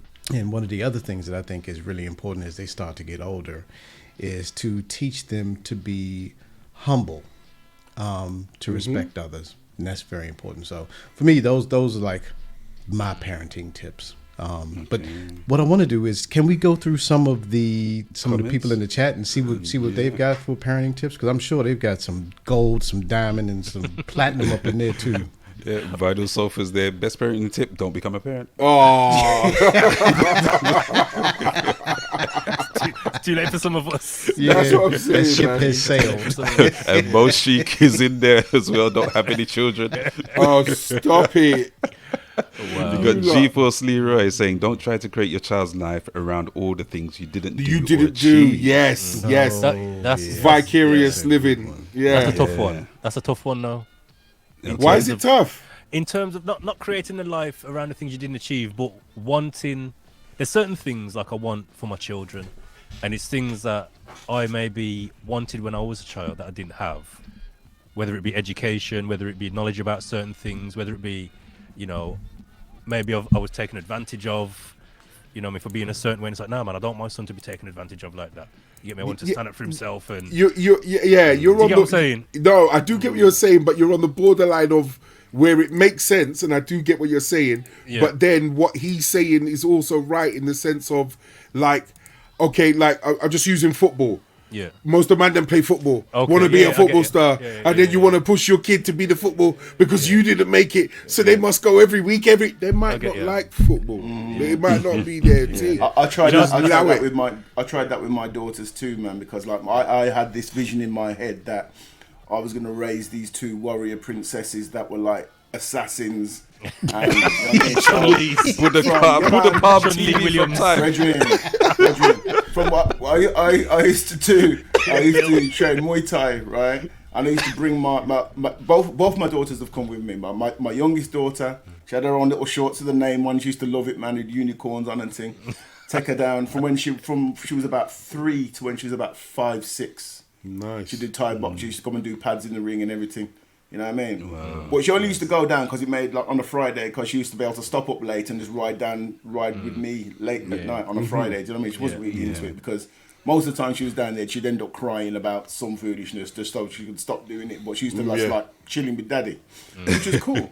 You know what I mean? Well, my youngest used to go and she used to like the hard training. She used to look skipping, bag work, and all that kind of stuff. And then I was like, yeah, man, you know what I mean? She's loving it. But then she kind of fell out of love with it because of whatever reason. And you can't force them into doing stuff. You know what I mean? You can't, because the harder you push them into doing it, the less they're going to do it. Trust me. Yeah. It's like that. My mum told me, your kids don't do what you say, they do what you do. Do you know what I mean? That's facts, mate. It's So like Dad Bob those said, parents. crouching tiger, hidden daughters. go Dad Bob. You get me? You know when some mothers do the whole beauty pageant thing and they overly push their child to be the beauty thing and whatever because they didn't do it and they want to do it and then they make up at 4 years old with this and like it's too much. It's too much. I just think find out what they like and support it. Yeah. That's what I think. I think it's find out what they like and support it. That's the best way. Yeah. Because the passion you've got for what you maybe missed out on, you're now actually supporting what they like. So go in. Go in. I think what I've found with my two girls is to let them try as many things as possible. Yes. Find what the thing is that they like. You know what I mean? Yes. My problem was my girls would try something and they'd go, yeah, this is their thing. They're on it. So they buy up all the kit. And they go, nah, I don't want to do it now. Yeah. Keep my, so bought be all it. the shin pads, the gloves, the wraps. No, I don't want to do so it. be it. So be it. So be it. Trampolining, blah, blah, blah, all this kind of thing, man. Melly Mel's tip. My top tip is to remember what it was like to be in their shoes every stage of their upbringing. And that's what I'm saying. Like for myself, having a youth work background, especially now my son's like he's going to be 18 in a few weeks, but through I'd say from year 9, from say 13 to say 16, that was one of the toughest times with him. You get what I'm saying? But because of our experience working with young people who have been kicked out of school, young people who are at risk of offending. Do you get what I'm saying? I kind of knew where he was at. Like I know exactly where you're at, and then I remembered like when I was his age, I know where your head's at. Do you get what I'm saying? So it made it easier for me to approach him and get him to talk. And that's one thing I love about the relationship we have with all of our children. And I think because we home educate as well, we home educated all of them, that has made it easy for them to talk to us. Do you get what I'm saying? We've got that relationship where we can talk about most things. I can't say anything because I don't know what I don't know, but we can talk about most things. I know he can come to me with more or less anything, and or go to his mom. Cool. So we've got a comment from Kamsi. She says it's about striking balance. We often spoil our children, especially the generation, as we want their achievements to go beyond our own. Now we have a spoiled generation, and I think that's very true. Spoiled, entitled, self-absorbed. Yes. 3-year-olds with iPhone 12s. Yes. Yeah. No, it's facts. Business deals. And you know, she's exactly right. We've done them an injustice because we wanted them to have better than what we have, and it's actually not helped them at all. And I'm guilty of it. So it's hard though, isn't it? It's hard because there's certain things that in our generation, you want to remember where you was at that age. You want to remember the things that you desired and whatever. But also for me, it's remembering the things I wanted that my parents couldn't afford to get me, and it's like how that made me feel. So because I can do that for my children, I feel like I'm purposely holding it back because it could be perceived as spoiling them. But I'd like to be able to do things for them. Do you get what I'm saying? Yeah, but don't worry, you will do in the sense Yeah. of it's not over because okay, you might not. And this also goes back to what Miss Moshique said about. She replied to me saying, "But she said, so it be. But do you know how costly these things are?" It kind of ties into what you're saying. Yes, it is an expense, and yes, we work hard, just like our parents worked hard to be able to do these things. So we may never had PlayStation 1, 2. We might have had 3 because we saved up our pocket money to go and get it or whatever. But now you can buy 5 straight off the bat and you got it. But do they want it? Is it something they're going to really put down? I'd rather know that I can buy it, have the money, and see if they really, really want it. And if I can see them saving for it or understanding that they want it, I say, all right, then you get 50% and I'll throw in 50%. But make sure your grades is all right and everything, Chris. Because if I have to question anything, then you're going to have to do it yourself and buy it yourself. But I don't mind helping you out if you're smashing your grades and everything's carper, you know what I mean? Or that first car thing. Like, are you out here? You know what I mean? Are you doing your thing? I can go buy you the whip, you know what I mean, or just throw it at you. But are you living the right way? Are you coming home on time? Are you doing your bit? Are you respectable? Are you living life? Are you saving? Are you doing your thing? All right, I'll get you the car. But you know what? You might have to pay half the insurance or save up for this or what. You know what I mean? Split it with them. That's life. Split things with them. Don't just give them things. Let them work out their thing. You know you got the dunga there to cover it. You know. But let them work. Let them work in it, man. Chores and stuff. Yeah, of course. Similar to my daughter going to university, like September just gone, and she's got like digs at uni, and she's moving into a different thing for year 2, a different place for year 2, which costs slightly more. And she's got herself a part-time job and everything, man, doing well. You know what I mean? Loving the course and all that sort of stuff. And I said, well, boy, you know what I mean? If you'd have moved quicker, you would have got the same place where you are, didn't have to move, and it would have been the same price, but you're going to have to move to this more expensive place, a little bit further away from where your course is. That's on you. So whatever the difference is, you've got to pay that. You know what I mean? You got a job paying on, you got to pay that. She's like, all right, cool. You know what I mean? So, you know what I mean? You know what I mean? You got to make a move, man. You know what I mean? You got to have that responsibility that you want that independence. So, you know. Sorry, Melly Mel. I just What you say? highlighted that. So Melly Mel says she would never in her life pay £100 plus for trainers. Yeah. And it made me laugh because I remember when I was younger, one of my biggest kind of purchases was a pair of Air Jordans. Yeah. And I looked after those things like they were What? like they were golden. Do you get what I'm saying? Like it was a puppy. Yeah, man. Yeah. Listen, the one year my wife, I wouldn't have bought them. My wife bought my son some Air Vapor Max. You know them? Jeez, I think so. Yeah. £170. Nah, mate. And then it was like a knitted material. Yeah, with let a me big look what old these fat air things look bubble. like. Vapor Max. My mum put the trainers on fresh out the box, walked out the yard and bopped straight across the green.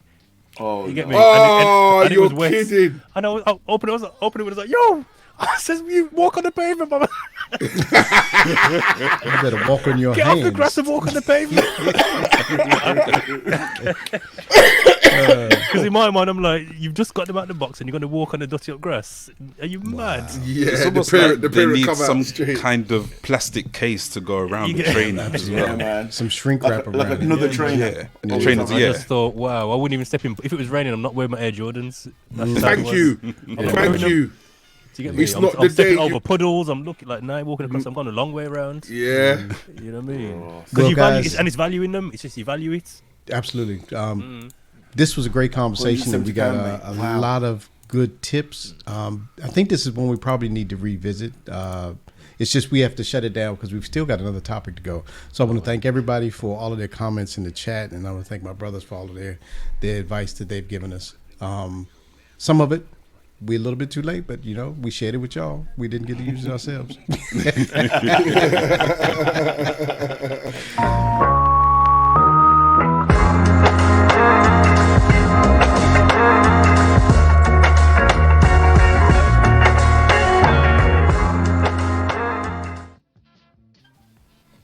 the Real Soundcheck podcast. Sexy. 9 p.m. on Mondays. You got 7 guys normally on the screen discussing life, music, and more. And right now, we're going to hand it over to Butch Cassidy to take us through the death and rise of R&B. Hello, everybody. What's going on? Now, this subject, I hope everyone's on. Seriously, thank you all for your comments so far. Please don't stop. It is very, very, very valuable to us that you interact. So please get involved and keep going. Let's go to the end of the show. The death and rise of R&B. Now, like, even when this notion came out 2017, 18, and it actually started maybe even a little bit earlier, P. Diddy came out and said, well, who killed R&B? Who killed it? Like, if it's dead, who's responsible for killing it? So, you know, I mean, even just on my quick research before this thing, I found a beautiful article, and, you know, they did say, right, if you're going back 30 years ago and so forth, you have to look at things like Usher's album My Way, Mariah Carey, Butterfly, Baduism, Velvet Rope, you know, solid R&B albums that are out there. And then we went through that phase later on, like, you know, you had your Sierras and your A. Marie's and so forth, mid noughties and so forth, to me, which was still strong R&B. But then there was that phase around 2010 where EDM stuck its finger right in R&B's, and and we got Neo closer. Usher done something mad. Chris Brown did everything, and we didn't hear from artists till about 2013, 14. But then, what other people were saying was it birthed a new generation, and this is the discussion. You know, did you actually notice the death of R&B? That's the first thing I want to put out to the DJs here, and then obviously to everyone. Just keep commenting. We will throw you up. But guys, did you actually feel anywhere? I'm not going to give you any dates. You just say what you said. I've just given a personal guide where I thought R&B did die. But do you feel R&B died? Has it ever died? Is it always been there in its many forms? So like soul jam, soul R&B, and then the 2-step commercial pop R&B that we know and everybody plays. Yeah. My first initial thoughts is that there was a time where R&B in its purest form dominated commercial music.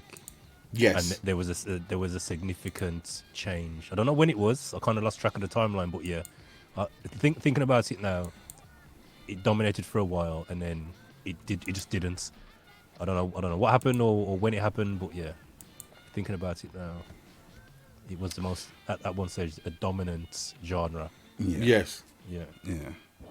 I mean, when do you think it was most dominant? As in, what give a sample of the songs that maybe made it? I mean, more? for me, it's gonna be mid to late 90s. So, like you mentioned there, your Ushers, your Jodeci's, your Blackstreets, all that kind of era. You know, throughout the 90s and into the early 2000s. I think, like you said, once there was definitely, like, nowadays it's more singing on trap. It's like trap soul. What would be classed as R&B? Yeah, I understand. Is more trap soul. So they sound like R&B singers, R&B artists, but really, it's not R&B in its purest form. It's a bit like I think that's a good point, Frick. the purest What you just hip said. hop artists. Stripper The purest form. Yeah. What is like the how we purest listen to hip form? hop nowadays and said this ain't real hip hop. What is this? But it's the hip hop of today. So for me, Yes. can we frame R&B? So I'm older than you guys. Yeah. For me, R&B started out meaning rhythm and blues. Of course. So I think we may be looking at something that has transitioned from rhythm and blues to maybe some pop, soul, something, and it's Yes. just continued with the same name R&B. And I think it's just kind of transformed as it's gone along and turned into something else. It probably needs another name. But then you had stuff that was brought in like neo soul and all of that kind of stuff. So if we frame what is really R&B? Well, right, and I knew you would be the person to do this. So this is I slightly anticipated it, because even when I was sitting down there, I was talking to myself, as you do when you live alone. I was like, R&B, rhythm and blues, rhythm and blues. The blues was that different type of. That's why when the music and the instruments changed, that's why they added the rhythm to it, because it wasn't the slow, sad, slow songs of the dun dun dun dun. Yeah, the blues changed. Justine. So Somebody killed my dog. Ate the pork I never chop. beat my kids. So with the change, so that's why as Frick rightly said, there was a different level of R&B born in the 90s. The 90s, and that's why the 90s is very special for millions of people. Because we are talking about Mary J. Blige, Jodeci, you know what I mean, Faith Evans, so forth, and just some great SWV, some great groups and albums that we know and love. But obviously, if you're of that generation and you're packaging like that, when the next load came in, Jagged Edge, Sierra, A. Marie, off the top of my head, I'm just thinking, who else? Who's the two that clash? Orion and them, man. Yeah, and Marion, all of that. That was the second gen, but they still, for me, they still kept it R&B. Yeah. They still kept it R&B. So to me, that's why I said when it hit that 08 stage, 2008, and all of a sudden it was closer. Closer. R&B died. But then was that an R&B artist doing a different genre, or was that him still saying I'm R&B and this is R&B? It was, and someone used the word, it was urban. Urban. That is the definition of urban. I like the word urban, because that blend of pop and commercial dance using the R&B artist flow is what I think the industry was happy to push, because obviously they can use their EDM, division to then put together, R&B artists and bring them over and create this new thing that they had control over. So to me that's where I put it in. But then if I have to leave it alone, we move forward, and where do you see, or where do you feel, even if you just have to mention that by name, not so much year, but by name, which of the new artists helped resurge it, like bring it forward? I've got a couple of names, just a couple, but I want to see what you say first. Is there any new names that you felt spoke the R&B but did it in a new way? Is there any new names? I don't know. Let me know. Because I guess for me, I'm more in the, let's say, neo soul lane. Same thing. So It's a sub of, exactly. Yeah. So when people say R&B, I don't necessarily volunteer the name Glenn Lewis. I would more say, Music Soul Child and Glenn Lewis are over here on the neo soul side. Yes. And then you've got your A. Marie, you've got your Yes, that's 112, your Jagged Edge on the R&B side. That's fair. So anyone today that's doing the sort of the 112 thing, first of all, I don't know of any groups at the moment. I don't know any groups. So getting that live harmony thing, I don't know if that's happening. But someone that I feel is kind of hybrid R&B and neo is Lucky Day. Big boy artist. He's done some very, very big, nice stuff. dangerous artist. Very nice stuff. Someone who's kind of R&B, but a bit more vocodery R&B maybe. But he's a great songwriter as well at the same time, is Eric Bellinger. Yeah? Okay, that's fair. But again, Who I said don't think they have... Pusher, Yeba. You know about Yeba, yeah? Anyway, sorry, go on. Yeah, but I don't think they're necessarily put into the club R&B, which is, I think, what we're probably referring to in some ways when you say 90s R&B. So the Faith Evans, Love Like This, you know, the usual kind of Horace Brown, Things We Do for Love. All right. That style, I don't think we've got that anymore. No, I'm gonna say right, but I'm gonna say a couple names, and just let me know if they helped with the after the EDM. I think their names were pretty new, but they also helped with bringing back an R&B sound. Miguel, The Weeknd. The Weeknd, interesting choice there, because I feel I more classify him as pop. Okay, That's the impression but I get, I maybe. still think he's got an R&B thing to it. Okay, that's fair. Frank 'Cause- Ocean.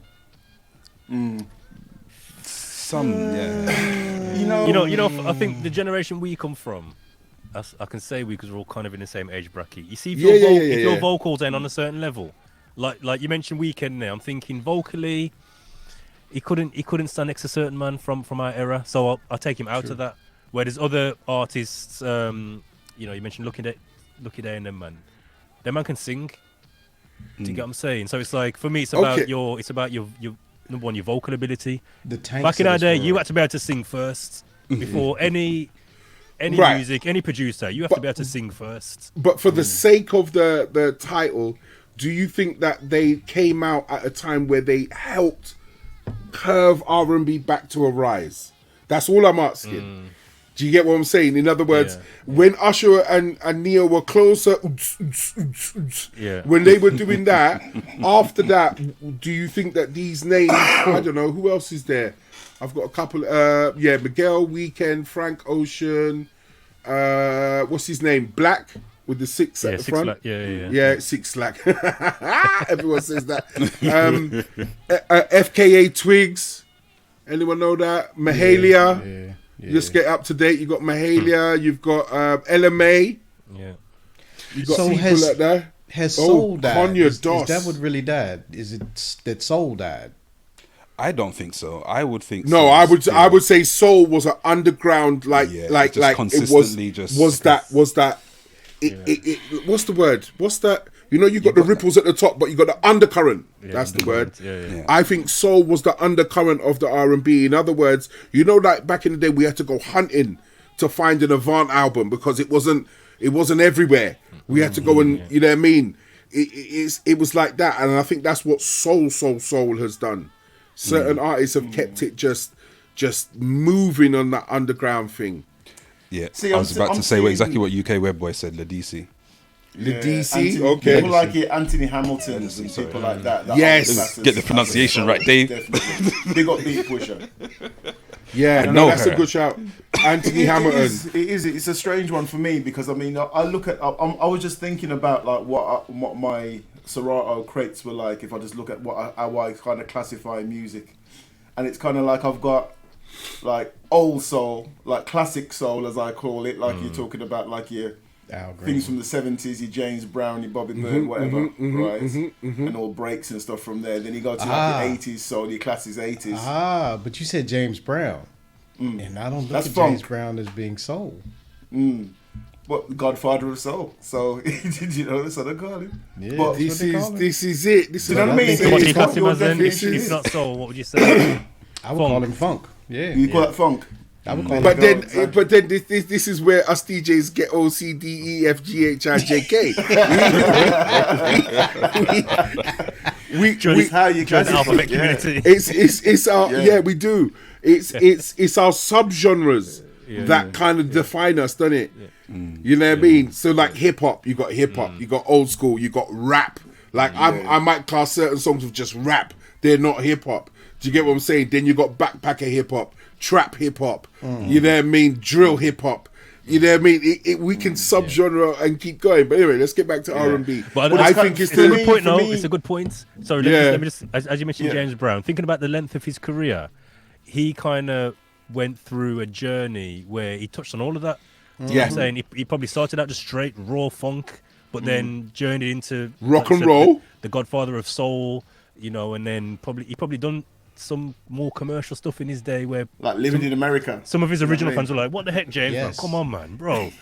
That was know what I mean? a dark time. You know what I mean? Hey, it's still a tune though. Can we put up Platts? Can we put up Platts thing? Because this was an artist I was going to talk about, right?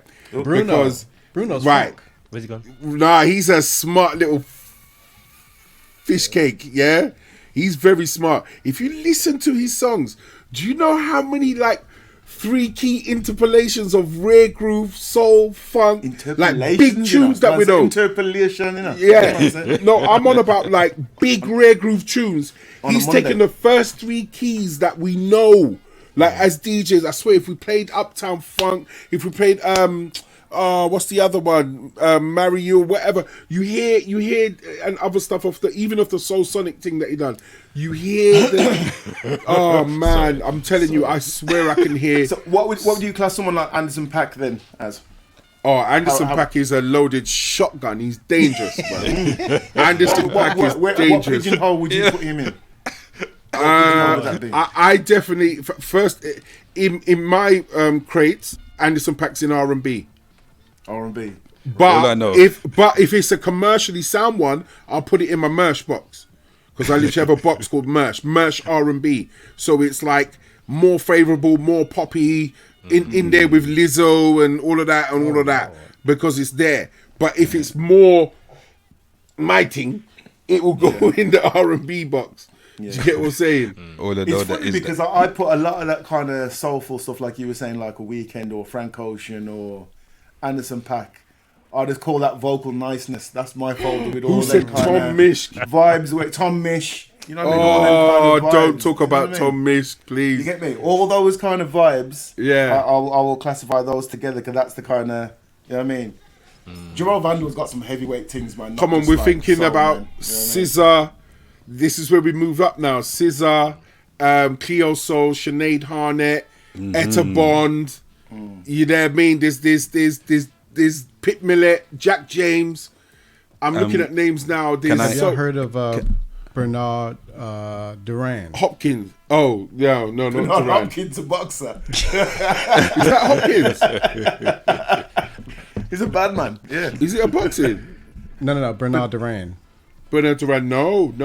Check him no. out. He's vocally, he's a monster. Oh man, please, let's. Nice. Can I ask grown folks about the correct pronunciation of SIDIBE? Sorry? SIDIBE. Whatever way you want to pronounce that one, I don't know. Oh, about okay. that. I do know about lettucey. I do know about lettucey. I just wanted to make sure that I get it. But I've called her Sidibe, and her music is it's just It's planting music. yes. Her and Devin Morrison. Yeah. Yeah, them two. Children. So this is what I'm Yeah. saying. We're all spitting out names like what after 2015 onwards. You know what I mean? Shout out to Hiatus Coyote. There's other names: Amalu, Leanne LaHaves, Victoria so Monet. We've got these names Victoria coming out, Monet. right? This is what I'm saying, But man. There's Do you have a set that you can do in the club with those names? yes, I do. Yeah? I Okay. put it separate because on my B-side show and nearly over 2,000 songs that I've supported my show and helped me build up my show. I now can pick the best of those. And if I'm doing a chill out, like what you heard when you say heard me play, chill out though. yeah, I'm talking about in the club, not the No, but that's what not I'm the saying. pole, not the one with the pole, not the one with the pole. No, that's Not my the other wine. resident night. That's my other resident night. But I know what you mean. But in the club, in what sense? Because you can have a soul night as a club, you can have an R&B night in the club, you can have a jazz night in the club, you can have a funk night in the club. Do you get Yes, what I'm saying? I hear that, but I'm talking about the R&B that I feel you're referring to. 90s R&B was the Faith Love Like This. It was the 112, 112. Only You. I know exactly what you're saying, Do you have a set from the current artist that will have that same impact in terms of tempo, energy on the floor, people just getting down and whatnots. It would take me a little bit longer to create it, but yeah, I think I could That's put one what together. I'm thinking is the difference. So I feel Yeah, like what's yeah. replaced that is, like I said, that kind of trap soul's kind of replaced that hip hop. Yeah, That's well, kind of- speaking Super of soul. trap soul, Super bloody soul hell, level, yeah. we're forgetting about Bryson Tiller. We're forgetting about what's his name that we went to go and see, Mitchie Boo. What's his name again? Oh, Kaleem Taylor, stuff like that. There is so much R&B and soul out there. I just think that it has taken a rise. I do think it died. I definitely didn't like that dance EDM phase. I think that was the death of R&B. I think Do you that think was that label do you push think that was a though. money grab for certain people to try and Yes, cross over into that? 110%. Rather than an evolution or a change of direction. 110%. EDM was selling out the world. Those DJs were getting island money. And then now in 2023, we're finding out it was a pre-recorded set. They just pushed it in and stood up there, and they just did this for an hour. in. That's what nothing was plugged in. They plugged in their phone or put it on a stick, and they just pushed play, and that's it. So And then do you think we experienced the same thing when, when kind of Bad Boy and Puffy was at their height, and they had a kind of a skyrocket of a success, and then everyone else started doing that, and all the other groups came out and started sounding like having that sound. Is that the same thing that we've experienced with the EDM? So someone had a success from it, and everyone else just followed along. Closer changed the world. Yeah. Closer was the first one. It changed the world. Neo has interviewed and said it. That's it. I changed the game. Wow. Because he was an R&B artist, but he just happened to have that as a single. But it wasn't necessarily the whole album, or was it the whole album? No, it wasn't. Right. It wasn't the whole album. Wasn't the whole album. The money grab thing makes sense. I remember there was, I think Fat Joe. He said when he did "Don't Want to Be a Player," he didn't see numbers like that before. Mm-hmm. So that's kicked off his direction of, okay, that's the way I'm going. I'm going to do these songs for the ladies, and because Joey Crack was, Yeah, it was dark. I think one of the most crossover recipes that has never been replicated, that really crossed over and fused R&B with another sound, was Murder Inc. Was Murder Inc. I'm sorry, they had a recipe. Look at the Clash the other day when they clashed. No one could really stand up against Ja Rule and his number ones. No one. There isn't anyone. But what was that? What genre was that? Because he was a rapper. But that's what I said to you. There's if you're talking about the R&B fusion, crossover, yeah. he crossed it over with a slight hip hop phase. That's why they had that Murder Inc. crossover R&B, and it went everywhere. Yeah. Come on, man! It helped birth J-Lo. It helped birth everything. Them man, they had a good 5-year stint, locked down the world, yam food. Yeah, it's true. It's true. And people are realizing now Ashanti's pen is dangerous.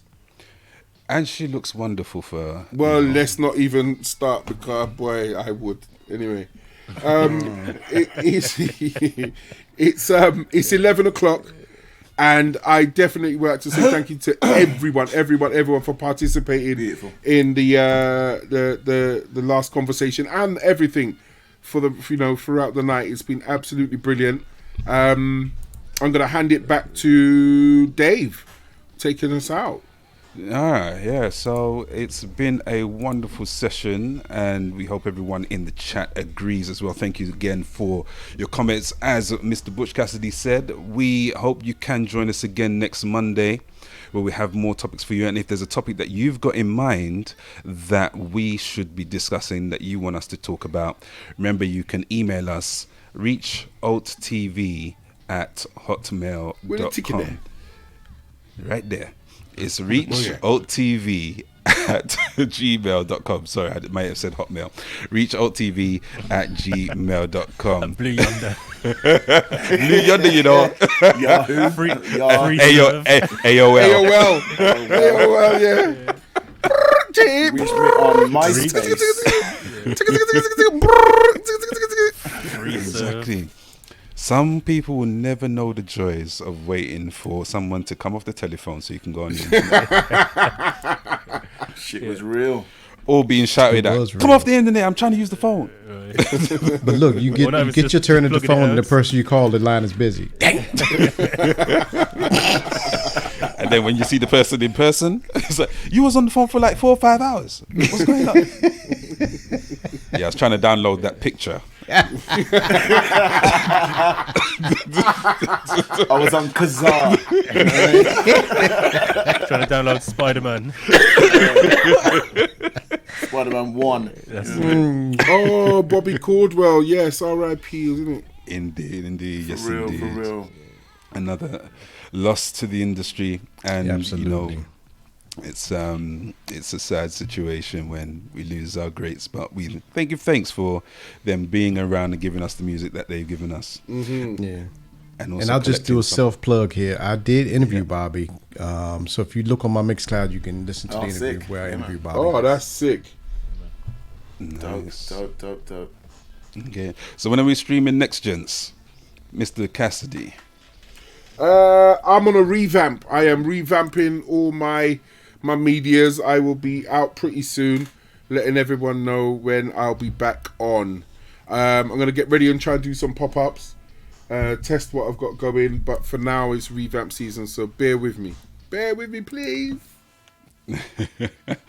Mr. Tech, Buddha Palm, after a Mr. wonderful Tech. session on Saturday. Yep. True indeed. I will be back on Thursday.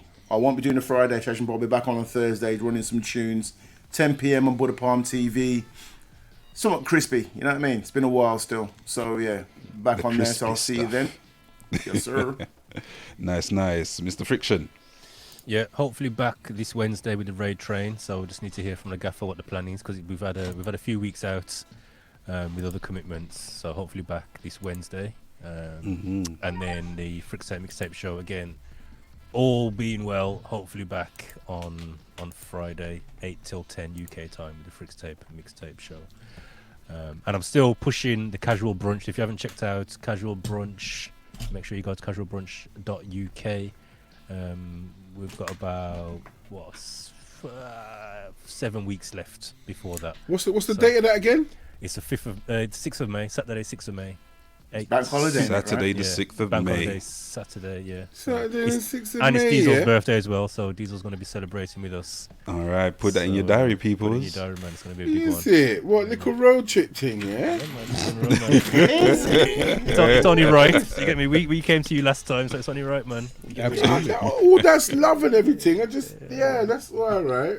Cause you know me, I look wife this year, so you know. Hey. Plenty up here. plenty. You looking the juice, right? What's the criteria, just so that people know? Yeah, man. It's gonna be what we spoke about tonight: R&B, hip hop, soul, funk. It's gonna be a brunch type setting, so there's no late night stopping out till 3 o'clock. It starts at 2. We're gonna run till 8. It's in a nice little bougie club in the Custard Factory in Birmingham. And yeah, man, there's gonna be a DJ announcement closer to the event. We're gonna announce the DJs, but yeah, man, you know the standard is high, so yeah, man, it's gonna be a nice settings. Nice. And it's the Grown Folks Groove. Yeah, man. So I'll be on Twitch Thursday, 7 p.m. Just playing some tunes, having some fun. Saturday morning, 10 till noon on Digital Soul Radio, and Mondays, 7 till 9 on Channel Radio. Right before Nice. coming here. Alrighty, and don't forget, peeps, you can subscribe to each of the gentlemen's channels on Twitch, and you can also follow Alt TV on Twitch and on YouTube. Don't forget to subscribe, and also we'll be back on Monday, 9 Yes. p.m. And Yes. you can listen back on Spotify, Mixcloud Boy. as well. You Make share sure the everyone links. in the chat share the links. We shall be seeing you very, very soon. We outie. Salute. Never guess how happy Salute I to am DJ be Crocker, here. Mr. Diesel. Yeah, man, big up. Shout out. It's a good And you thing can y'all watch it bring back your on man YouTube. along on trips like these. Hey, wait a minute. Let's just leave my husband out of it.